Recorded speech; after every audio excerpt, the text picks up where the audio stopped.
ఓం నమః శివాయ శ్రీమాత్రే నమః. మిత్రులకి శ్రేభిలాషులకి అలాగే నన్ను ఇంతగా ఆదరిస్తున్న యూట్యూబ్ ప్రేక్షకులందరికీ కూడా పేరు పేరు ధన్యవాదాలు. మిత్రులారా, మీ అందరికీ పరాదేవత ఎల్లవెల్లలా మీతో ఉండి మీ మనోవాంఛ నెరవేర్చాలని మనస్ఫూర్తిగా కోరుకుంటున్నాను. మీ అందరికీ తెలుగు నూతన సంవత్సర శుభాకాంక్షలు. ఉగాది మనం చాలామంది అడిగారు, ఉగాది గురించి మీరు ప్రత్యేకించి అసలు ఉగాది ఎలా చేసుకోవాలి, దాని విశిష్టత ఏంటి చెప్పండి, ఏ విధంగా చేస్తే ఎటువంటి ఫలితాలు కలుగుతాయి చాలామంది అడిగారు. ఉగాదిని ఎలా చేయాలి, మన శాస్త్రంలో ఎలా ఉంది, మనం ఎలా చేసుకుంటే మంచి ఫలితాలు కలుగుతాయో ఈ వీడియో తెలుసుకుందాం. అందరికీ, మీ కుటుంబ సభ్యులందరికీ పేరు పేరున మరొకసారి ఉగాది శుభాకాంక్షలు.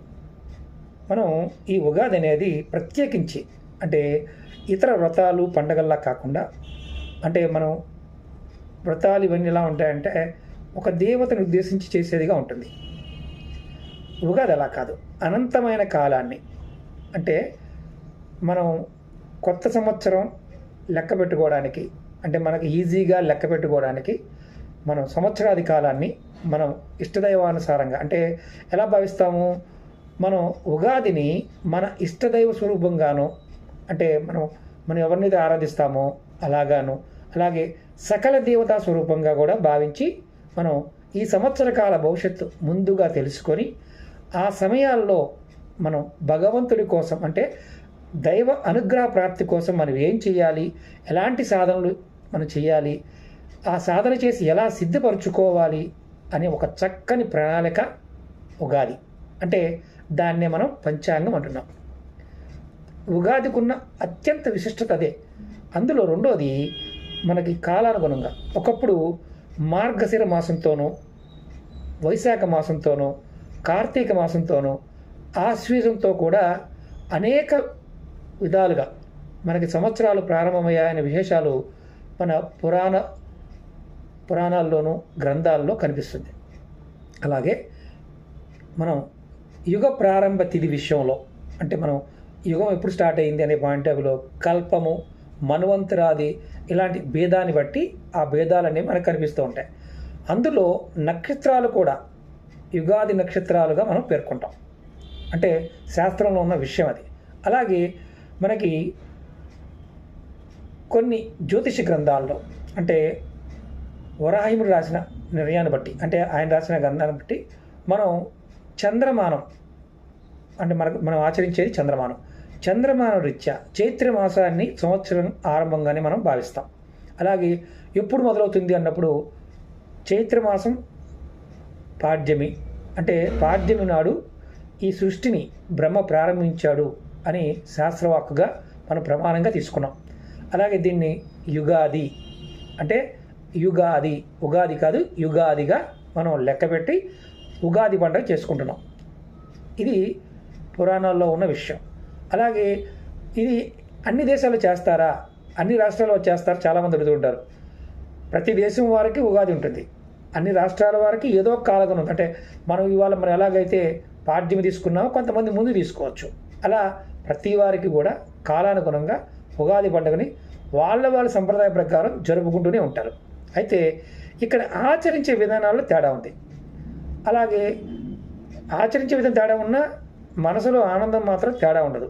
మనం తెలుగు వాళ్ళం కాబట్టి మన తెలుగు వాళ్ళం, అలాగే కన్నడ వాళ్ళు, మహారాష్ట్ర వాళ్ళు చంద్రమానాన్ని మాత్రమే ఆచరిస్తారు. అలాగే మనకి కొన్ని ప్రాంతాల్లో ఇప్పుడు బెంగాల్ వాళ్ళు వీళ్ళు ఉగాది పండుగని అంటే మనకి చైత్రమాసం శుక్ల పాడ్యమి నాడే ఆచరిస్తారు. మనం ఈ సృష్టిలో ప్రతి పండగ జరుపుకోవటం, అంటే మనకి పెద్దలు మనకి పండుగల గురించి చెప్పారు. పండగ ఎందుకు జరుపుకోవాలన్న విషయం కూడా తెలియదు. మన పండగ జరుపుకున్నట్లుగా భావించి ఉగాది పండుగని ఆనందంతో సంవత్సరం తొలి పండగగా మనం గుర్తిస్తాం. అంటే తొలి పండగగా జరుపుకోవాలి కూడా. ఎందుకంటే ఈ సమయానికి శక్తి మనం చాలా ఇబ్బందికరంగా ఉంటుంది. ముందు వీడియోలో కూడా చెప్తాను. మనం ఉగాదిని చాలా అద్భుతంగా జరుపుకోవాలి, ఎప్పుడు ఆనందంగా జరుపుకోవాలి. ఏం చెయ్యాలి అంటే ఎలా ఈ ఉగాది అనేది మొదలవుతుంది చెప్తాను. సూర్యోదయానికి పాడ్యమి ఉన్న రోజునే, అంటే రేపు ఉదయం సూర్యోదయం అవుతుంది, ఆ సమయంలో పాడ్యమి ఉంటేనే, అంటే శుక్ల పాడ్యమి అంటాం. చైత్ర శుక్ల పాడ్యమి ఈ పండుగని ఆ రోజు మాత్రమే జరుపుకోవాలి. అంటే పాడ్యమి ఉన్నప్పుడే ఈ పండుగని ప్రారంభించాలి, ఆచరించాలి. అలాగే మనం ఇంకొక ముఖ్యమైన విషయం ఏంటంటే చైత్ర పాడ్యమి సంవత్సరాది అంటే కరెక్ట్గా ఉదయానికి పాడ్యమి ఉండాలి అని అర్థం. అంటే పాడ్యమి ఈరోజు ముందే వచ్చేసింది అనుకోండి, రేపు ఉదయం అంటే సూర్యోదయ సమయానికి పాడ్యమి ఉంటేనే అప్పుడు జరుపుకోవాలనేది శాస్త్రవచనం. మరి అసలు ఈ ఉగాది పాయింట్ ఆఫ్ వ్యూలో కారణం ఏంటో చెప్తాను. బ్రహ్మదేవుడు చైత్ర శుద్ధ పాడ్యమి నాడు సూర్యోదయం వేళ ఈ సృష్టిని చేశాడు. అందుకనే మనం కృతజ్ఞత సూచకంగా జ్ఞాపక చిహ్నంగా యుగాది పండుగ జరుపుకుంటున్నాం.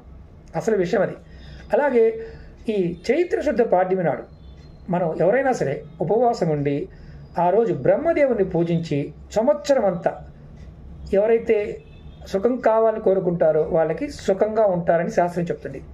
ఒకవేళ మీరు చైత్రమాసం మనకి మామూలుగా చైత్రం అధిక మాసంగా వచ్చినా కూడా అధిక మాసం ప్రారంభం నాడే ఉగాది జరుపుకోవాలి, అంతే తప్ప మళ్ళీ నిజ చైతన్యం వచ్చే వరకు అంటే చైత్రమాసం ప్రారంభం వరకు కూడా జరుపుకోకూడదని ఏమీ లేదు. అంటే ఖచ్చితంగా మనం చైత్రం మొదలైనప్పుడే ఉగాది చేసుకోవాలి.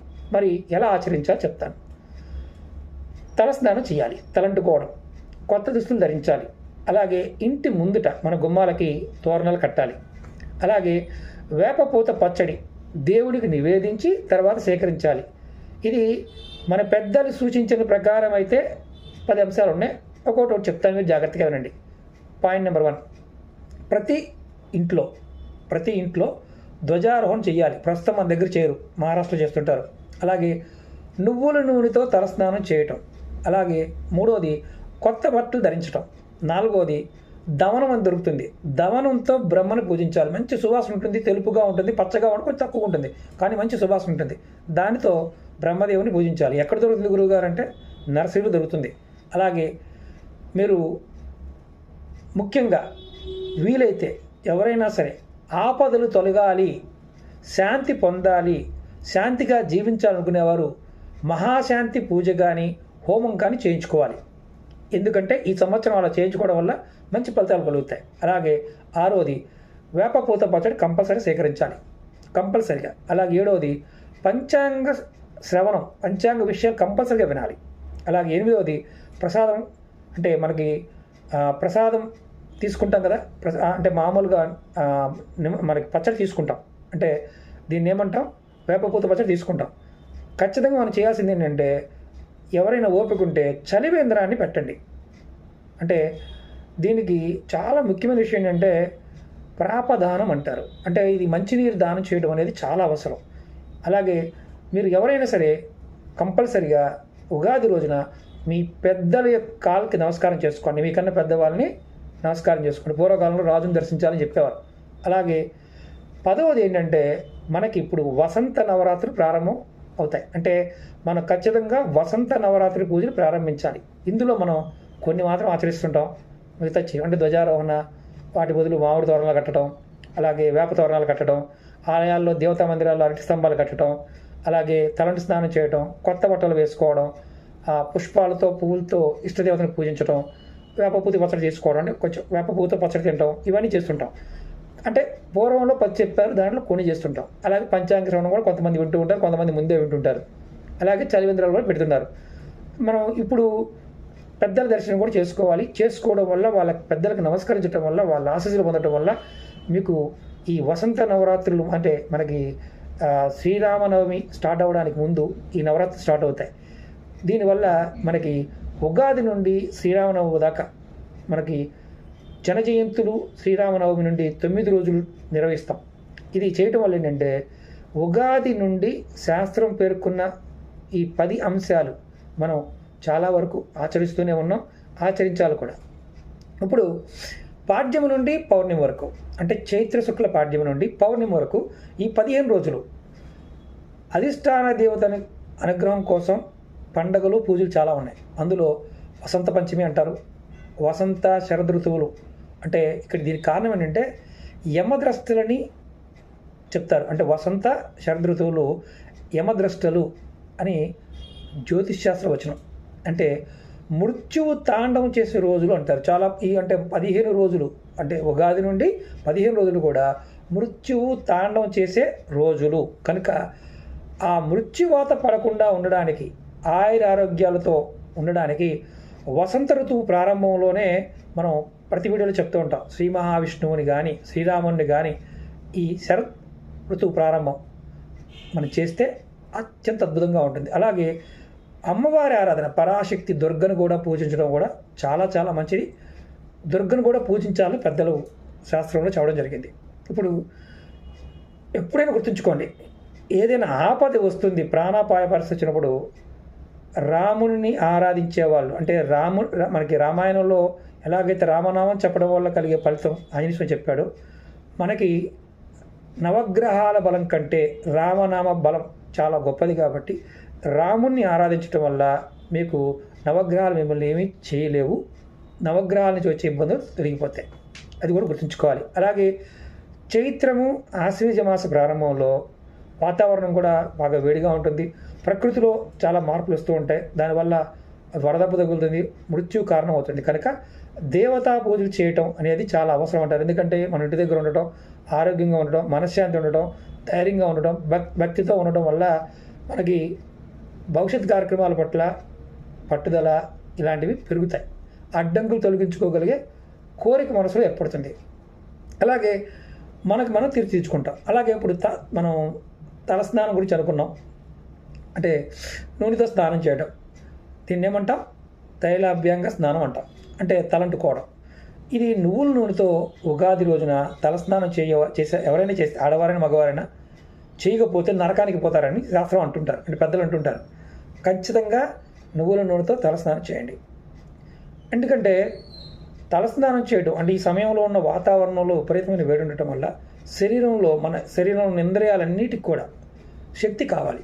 దానికి నువ్వుల నూనెతో స్నానం చేయడం వల్ల శక్తి పెరుగుతుంది, చైతన్యం పెరుగుతుంది, అలాగే మంచి నిద్ర పడుతుంది. ఇప్పుడు సరిగ్గా నిద్ర పట్టదు, అలాగే ఆరోగ్యంగా కూడా ఉంటారు, మీ మనసులో మంచి గుణాలు కూడా పెరుగుతాయి. అలాగే నువ్వుల నూనె ఏం చేస్తుంది అంటే మన శరీరంలో ఉన్న ఉష్ణాన్ని మొత్తం తీసేస్తుంది, అలాగే వాతాన్ని, చర్మదోషాలను కూడా తీసేస్తుంది, అలాగే జీర్ణశక్తి పెంచుతుంది. అందుకనే స్నానం నువ్వుల నూనెతో చేయమని చెప్తారు. అలాగే శరీరానికి మంచి పుష్టిని, బలాన్ని కూడా కలగజేస్తుంది.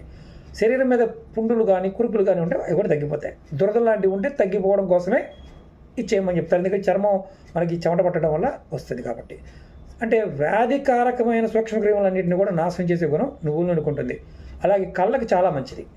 శరీరం మీద గాయాలుంటే వాటిని ఇబ్బంది తగ్గిస్తుంది. అలాగే ఎవరు చేయకూడదో చెప్తున్నాను, జ్వరంతో ఉన్నవాళ్ళు, అలాగే పిచ్చి ఉన్నవాళ్ళు, వ్యాధులతో ఉన్నవాళ్ళు నువ్వుల నూనెతో స్నానం చేయొద్దు. ఎందుకంటే అది ఇంకా పెరగడానికి అవకాశం ఉంటుంది, గుణం అనేది పెరుగుతుంది. మనకి నువ్వుల నూనె పండగ సమయంలోనే కాకుండా మామూలుగా కూడా శుభకార్యాలు, పెళ్ళిళ్ళ టైంలో కూడా మనకి నువ్వుల నూనెతో స్నానం చేపిస్తారు. అలాగే రెండోది నూతన వస్త్రాలు. ఖచ్చితంగా వీలైతే మీకు కొత్త వస్త్రాలు ధరించడానికి ప్రయత్నించండి. ఎందుకంటే మానసికంగాను శారీరకంగా కూడా ఉత్సాహం, ఆనందం మీకు చక్కగా కనిపిస్తుంది. అలాగే మీరు పాత బట్టలు కట్టుకున్నారనుకోండి, అది అనారోగ్యానికి కారణమవుతుంది. అలాగే కొత్త దుస్తులు ధరించడం వల్ల మీరు మనసులో ఒక ఆనందం కలుగుతుంది. పండగ టైంలో దరిద్ర బాధ అనుభవించేవాడైనా సరే ఖచ్చితంగా తలస్నానం చేసి కొత్త బట్టలు ధరించడం అనేది మీకు దరిద్రాన్ని, కష్టాన్ని దూరం చేయడానికి, మీ మనసు ఆనందం పొందడానికి చేస్తున్నారని గుర్తుంచుకోండి. అలాగే కొత్త బట్టలు వేసుకున్నారు కదా అని మొత్తం ఒక 10,000, 20,000 ప్రవాసం వస్తుంది, మామూలుగా కొత్తగా బట్టలు వేసుకోవచ్చు. అలాగే ముఖ్యమైనది మూడవది ఇష్టదేవత పూజ. సంవత్సరాది నాడు మాత్రం మీరు ఖచ్చితంగా మీ ఇష్టదేవతను పూజించండి. ఈ సంవత్సరం మొత్తం మీలో దైవానికి, అంటే మీ ఇష్టదైవ యొక్క అనుగ్రహం మీ మీద పుష్కలంగా ఉంటుంది. ఏ పని మొదలుపెట్టినా విజయవంతంగా చేయగలుగుతారు. ధైర్యం పెరుగుతుంది, మనోబలం పెరుగుతుంది, ఆత్మవిశ్వాసం కూడా పెరుగుతుంది. అలాగే ఖచ్చితంగా తినవలసింది వేపపూతి పచ్చడి, అంటే వేపపూతో చేసిన పచ్చడి ఖచ్చితంగా తినాలి. మనం ఎందుకు చేయాలి అంటే మన ఒంటిలో నకారాత్మకమైన శక్తులన్నింటినీ కూడా ఇది ఒక గొప్ప ఔషధంగా పనిచేస్తుంది. ఇందులో మనం శాస్త్ర ప్రకారం అయితే కొత్త చింతపండు, అలాగే మనకి గింజలు తీసేసి చక్కగా పిండి చేస్తారు, అంటే వేపపూత కలుపుతారు, తొక్క లేకుండా తీసి చేస్తారు. గుజ్జు తయారు చేసి దాంట్లో కొంచెం ఈ మామిడికాయ పిందెలు ఇలాంటివి కూడా వేస్తారు, బెల్లం కూడా వేస్తారు, కొంతమంది చెరుకుగళ్ళు వేస్తారు, కొంతమంది అరటిపండు వేస్తారు, కొంతమంది నెయ్యి వేస్తారు. ఇవన్నీ కలిపి దేవుడికి నైవేద్యంగా పెట్టి ఉదయాన్నే పరగడుపుని స్వీకరించాలి. పరగడుపుని ఇంక టిఫిన్లు చేసి తీసుకోకూడదు, పరగడుపుని తీసుకోవాలి. దానివల్ల కడుపులో ఉండే మొత్తం సమస్యలను తగ్గడానికి అద్భుతమైన పనిచేస్తుంది. దీనివల్ల ఏంటంటే ఆ సమయంలో తీసుకోవడం వల్ల 100 సంవత్సరాల ఆయుష్ పెరుగుతుంది అంటారు. అంటే మీకు 100 ఏళ్ళ ఆయుష్ వస్తుందని చెప్తారు. అలాగే శరీరం కూడా వజ్ర సమానమైన దేహం ఏర్పడుతుంది శాస్త్రం చెప్తుంది. అలాగే మీకు ఈ పచ్చడి సేకరించడం వల్ల సర్వ సంపదలు చేకూరుతాయి. సంవత్సరం అంతా సుఖంగా ఉంటారని పెద్దల సూచన. ఇది మామూలు విషయం కాదు. అలాగే మనం ఇందుట్లో బెల్లము ఇవన్నీ కొత్తగా వస్తాయి, పంట వస్తుంది కాబట్టి అవి మనం ఆ టయానికి వాటికి ఉన్న కొంత అనారోగ్య సమస్య, అంటే కొంత అనారోగ్యమైన కలిగించే లక్షణాలు తొలగిపోతాయి. ముందు తినకూడదు అంటారు. అందుకని రెండోది ఇక్కడ ముఖ్యంగా ఒకటి ఏంటంటే, కొంతమంది కొన్ని ప్రాంతాల్లో పచ్చిమిరపకాయలు, కారము, మసాలా దినుసులు కూడా వేస్తుంటారు. అవి ఉగాది పచ్చళ్ళలో మసాలా దినుసులు, ఉప్పు అసలు వాడకూడదు, అది గుర్తుంచుకోండి. అలాగే వేప పువ్వు, బెల్లము, చింతపండు ఇవి కలిపి తీసుకోవడం వల్ల ఏంటంటే మనకి రోగాలు తగ్గించుకోవడానికి ఒక మంచి అవకాశం. అంటే ఇవి ఆరోగ్యాన్ని కాపాడడం కోసమే మనకి ఉపయోగపడతాయి అన్నమాట. అలాగే వేప పువ్వు చేదుగా ఉంటుంది, రుచిగా ఉంటుంది. మన శరీరంలో ముక్కుకు సంబంధించి అంటే మనకి దగ్గు వచ్చి తోడొస్తుంది కదా, పైత్యము ఇలాంటి వాటిని తగ్గించడానికి, కుష్టి వ్యాధికి మందుగా కూడా పనిచేస్తుంది. కుష్టి వ్యాధి కూడా పోగొడుతుంది. నాలుకకి ఎవరికైనా రుచి లేదంటే వేప పువ్వు తినటం వల్ల ఆ జ్ఞానం తెలుస్తుంది. వాతాన్ని తగ్గిస్తుంది. వేప పువ్వుని ఎవరైనా సరే నూనెతో కానీ నెయ్యితో కానీ తీసుకుంటే చాలా మంచిది. అంటే వేయించి తీసుకోవాలి. ఉప్పు కారం కలిపి అన్నంతో కూడా సేకరిస్తే ఆరోగ్యానికి మంచిది. మనకి వేప చెట్టు గాలి, వేపాకులు, వేప నూనె, ఇలా వేప సంబంధం అన్నీ కూడా ఆరోగ్యానికి మంచి చేస్తాయి. బెల్లం జ్వరాన్ని, కడుపు నొప్పిని, ఉదర రోగాల్ని, వాతాన్ని పోగొడుతుంది. అలాగే ఒంటిలో మనకి ఏదైనా నీరు చేరితే తగ్గిస్తుంది, నీరసాన్ని తగ్గిస్తుంది. కొత్త బెల్లం ఆరోగ్యానికి మంచిది కాదు కాబట్టి కొంత బెల్లం ముందే పట్టేస్తారు, తర్వాత ఉగాదికి వాడతారు. కనుక ఉగాది సమయానికి ఆ దోషం పోతుంది, పాతబడిపోతుంది. కాబట్టి ఇది పచ్చలో కలుపుతారు. చాలా ఆరోగ్యంగా ఉండడానికి ఉపయోగపడుతుంది. గుండె దడ ఉన్నవారు కూడా ఆ గుండె దడ కూడా తగ్గిస్తుంది. కడుపులో మంటను తగ్గిస్తుంది, నిద్ర పట్టే విధంగా చేస్తుంది. కానీ బెల్లాన్ని కూడా అతిగా తీసుకోకూడదు. చింతపండు, కొత్త చింతపండు ఎవరైనా సరే ఉగాది నుండి ప్రారంభిస్తే ఆ రోజు నుంచి వాడడానికి గల కారణం ఏంటంటే, కనీసం 2 నుంచి 3 నెలలు గడపాలి. అంటే ఒక కాయ ఉంచి తీసిన తర్వాత 2 నుంచి 3 నెలలు దాన్ని అలా ఉండాలి. అంటే లేకపోతే ఏమవుతుంది, వాసన చేస్తుంది. చింతపండు ఏం చేస్తుందంటే ఉష్ణాన్ని తగ్గిస్తుంది. అలాగే పైత్యాన్ని, శ్లేషాన్ని కూడా తగ్గిస్తుంది. మనకి బడలిక వల్ల ఏర్పడే జ్వరాన్ని కూడా తగ్గిస్తుంది. హృదయానికి, గుండెకి బలాన్ని కలిగిస్తుంది. జీర్ణశక్తిని పెంచుతుంది. అలాగని చెప్పి మంచిది కదా తెగ తినకూడదు, తింటే చాలా ఇబ్బందులు వస్తాయి. నెయ్యి మనకు ఆవు నెయ్యి కానీ గేదె నెయ్యి కానీ, ఆవు నెయ్యి చేస్తాం. ఆరోగ్యాలు కావాలనుకునే వాడికి ఎవరికైనా సరే ఆవు నెయ్యి ఇస్తుంది. కంటికి చాలా మంచిది. జీర్ణశక్తి బాగా పనిచేస్తుంది. బుద్ధి బలాన్ని ఇస్తుంది. శరీరాన్ని కాంతిని ఇస్తుంది. విషాన్ని కూడా హరిస్తుంది. ఎవరికైనా పిచ్చి పట్టినట్టు ప్రవర్తించే వాళ్ళు నెయ్యి తింటూ ఉంటే తగ్గుతుంది. రక్తానికి సంబంధించిన రక్తంలో ఉన్న మలినాలను కూడా శుభ్రపరుస్తుంది. మీ శరీరంలో కాంతి పెంచుతుంది, మీ ఆరాశక్తి పెంచుతుంది. అది కూడా నెయ్యి కూడా మితిమీరి వాడకూడదు. అలాగే మామిడి పిందెలు ఎందుకు తినాలి? అసలు వడదెబ్బను తగ్గించడానికి తినాలి. మనం ఇవన్నీ కలిపి చేస్తాం కదా, అందులో ఈ మామిడి పిందెలు త్వరగా మనకి వేడిని తగ్గిస్తాయి. మామిడికాయ వేడిని తగ్గిస్తుంది. అలా ఎక్కువగా తింటే సెగట్లు కూడా వస్తాయి, వేడిని పెంచుతుంది. ఖచ్చితంగా ఉగాది నాడు వేపపూతతో చేసిన పచ్చడిని సేవించడం ఆరోగ్యానికి మంచిది. అలాగే జ్యోతిష్ శాస్త్రం ప్రకారం ఉగాదికి మనకి అంటే ఉగాది నాటికి అంటే మనకి ఈరోజు రేపటి నుండి చైత్రంలో రవి సంచరించే నక్షత్ర ప్రభావం మనుషులపై అధికంగా ఉంటుంది. అంటే మనకి రవి అంటే సూర్యుడి యొక్క ప్రభావం.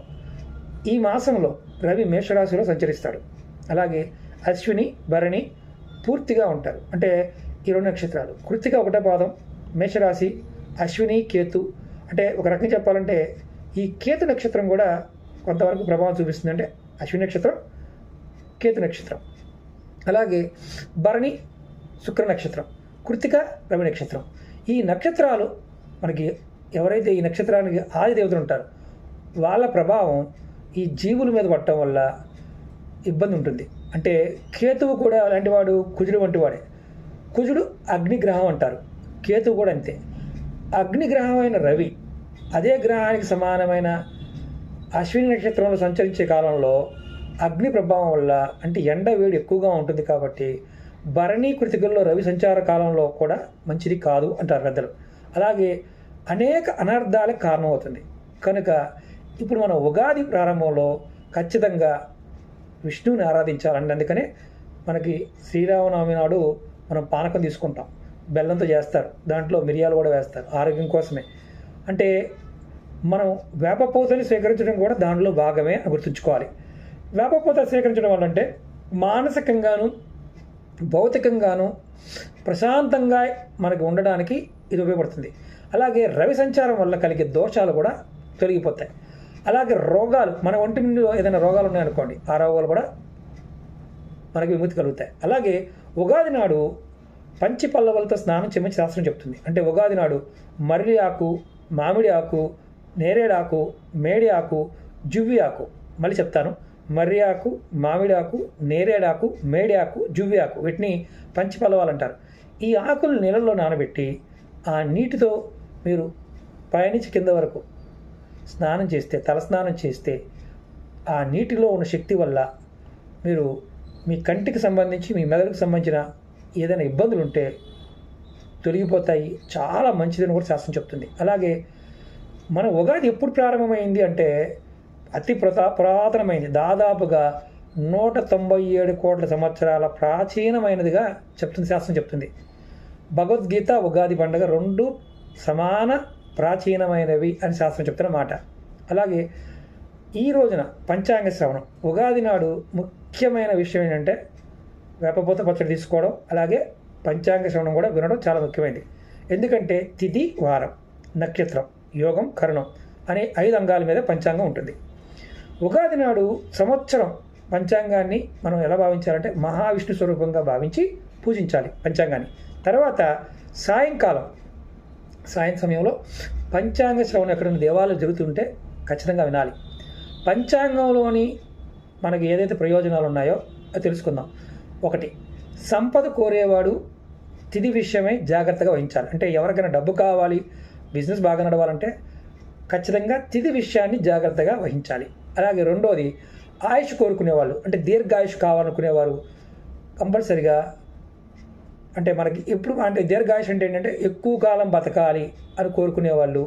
అలాగే పాప విముక్తి, అంటే నేను పాపాలు చేయకుండా పాపాల నుంచి బయటపడాలని కోరుకునే వాళ్ళు నక్షత్ర విషయంలో జాగ్రత్తగా తీసుకోవాలి. అంటే సంపద విషయంలో తిథి చూడాలి, దీర్ఘాయుష్ కావాలన్నా పాప విముక్తి కలగాలన్నా నక్షత్ర విషయం చూసుకోవాలి. అలాగే రోగాలు రాకుండా కోరుకునేవాడు, అంటే మనకి మామూలుగా నాకు ఏ రోగం రాకూడదు అన్నప్పుడు యోగ విషయంలో చూసుకోవాలి. అలాగే కార్యసిద్ధి, నేను ఏ పని చేసినా ఆ కార్యం పూర్తవ్వాలని కోరుకునేవాడు కరణం విషయంలో జాగ్రత్త వహించాలి. ఈ 5 విషయాలు మనం జాగ్రత్తగా భావించాలి. అంటే ఏ పని చేసినా పంచాంగ శుద్ధి అనగా తిథి, వారము, నక్షత్రాదులు, ఈ శుభాలు, అనుకూలతలు చూసుకొని చేసుకోవాలి అని చెప్పడమే పంచాంగానికి లక్షణం.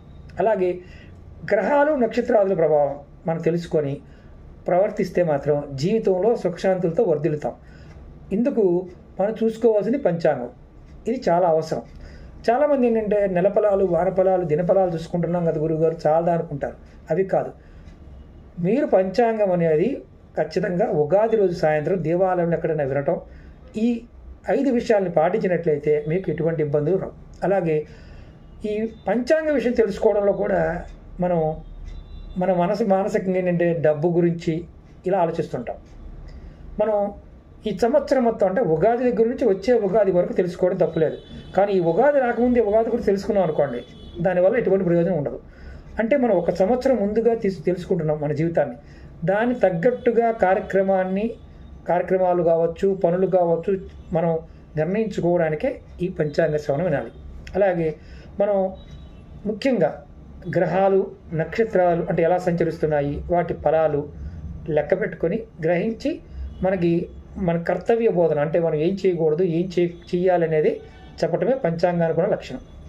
అలాగే జీవన ప్రమాణంలో అంటే మనం ఏంటంటే మన ఆయుష్ పాయింట్ ఆఫ్ వ్యూలోనూ మనం ఖచ్చితంగా ఏం చేయాలి, ఎలా చేయాలనేది దేవతారాధనతో మొదలు పెట్టాలనేది దాని ముఖ్య ఉద్దేశం.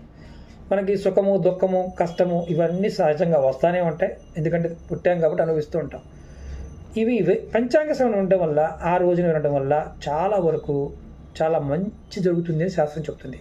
అలాగే ఇప్పుడు మనం ఇందులో ముఖ్యమైన విషయం గుర్తుంచుకోవాలి, ధర్మాన్ని మనం రక్షిస్తే ధర్మం మనల్ని రక్షిస్తుందని పెద్దల మాట. అంటే కాలం అనేది ఎప్పుడూ కూడా ఈశ్వర భావంతోనే ఉంటుంది. ఇందులో ఈ ఉగాది అనేది, ఇప్పుడు రాబోయే ఉగాది చాలా వరకు ఇబ్బందులు కలగజేసే అవకాశాలు ఉన్నప్పటికీ ఎవరైతే రేపు ఈ చిన్న చిన్న విషయాలను పాటిస్తారో, ఈ 10 లక్షణాలని కలిగి ఉంటారో వారికి ఎటువంటి ఇబ్బంది రాదు. ప్రయత్నపూర్వకంగా చేయండి. అందుకని మీకు పూర్తిగా నేను ఉగాది గురించి వివరం చెప్పాను. అలాగే మీకు ఈ వీడియో నచ్చినట్టు లైక్ చేయండి, ఛానల్ సబ్స్క్రైబ్ చేసుకోండి, పక్కనే ఉన్న గంట సింబల్ని యాక్టివేట్ చేసుకొని 10 మంది మిత్రులకు షేర్ చేయండి. ఓం నమః శివాయ, శ్రీమాత్రే నమః.